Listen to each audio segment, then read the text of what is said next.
संदीप जी, ये 14 अप्रैल को बाबा साहब की जयंती थी और इस जयंती पर मैंने देखा सोशल मीडिया पे काफ़ी ज़्यादा चर्चित हुए। कई ठे मुसलमान जो हैं बाबा साहब की जयंती बड़े धूमधाम से मना रहे थे और उसमें सम्मिलित भी थे।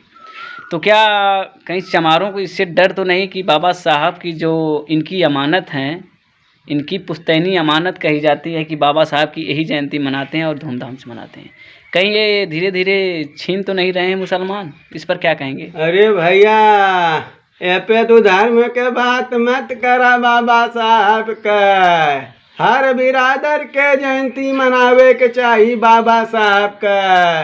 काहे से कि बाबा साहब वैसन काम कईना, सबके कहले हमें एक रहो, कहले हमें कि ना ते पे धर्म जाति पे मत जा भैया, बाबा साहब के कर्म पे जा। कर्म देखबा तो वैसे ही काम तोहार होत जाई। कर्म पहले देखा उनकर। जनता के अधिकार वोट के डाल, हमारा अधिकारवा के डाले है, बाबा साहब डाले हम जनला भैया। अब भैया देखा बाबा साहब के बारे में तो पूछत हवा तो यह कुल बताई हम। वैसे उनके ऐसा केहू ना पैदा भयल न अब क्यों होई। बाबा साहब बहुत ज्ञानी, बहुत महान, बहुत विद्वान थे।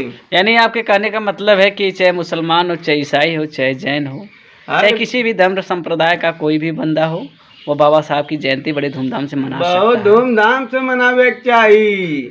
आओ चल के देखा हमारे घर में हर कमरा में बाबा साहब पे तस्वीर टांगे लिए, पूजा पाठ सब लोग करत है। 10 जने सदस्य में हम तो 10 जने पूजा। इसके पहले कभी मुसलमान नहीं मनाए थे, इस पर आप क्या कहेंगे?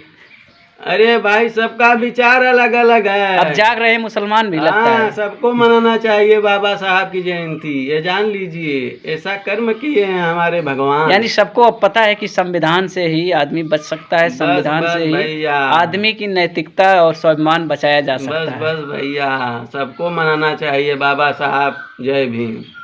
चलिए, धन्यवाद दोस्तों। हमने बड़े ही अच्छे विरक्त आदमी से आपकी मुलाकात करवाएं जो